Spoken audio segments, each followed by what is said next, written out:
Deir el-Kamar, capitale oubliée du mont Liban. Sur cette place se dresse la mosquée de Fakhreddin, bâtie en 1493, la plus ancienne mosquée de la montagne libanaise.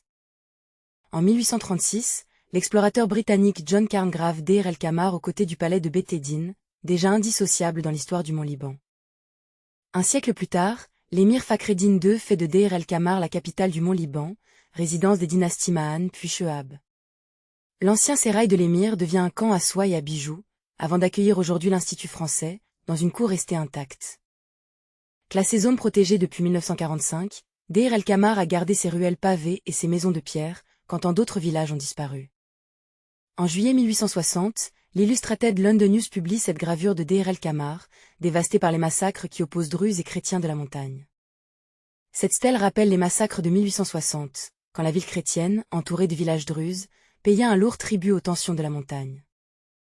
L'année suivante, le magazine français Le Tour du Monde illustre la population de Deir el-Kamar, encore marquée par le drame de l'été précédent.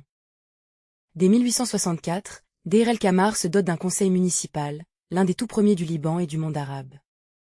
En 1818, l'émir Béchir II bâtit Beth Eddin face à Deir el-Kamar, qui perd son rang de capitale mais garde intacte son âme du XVIIe siècle.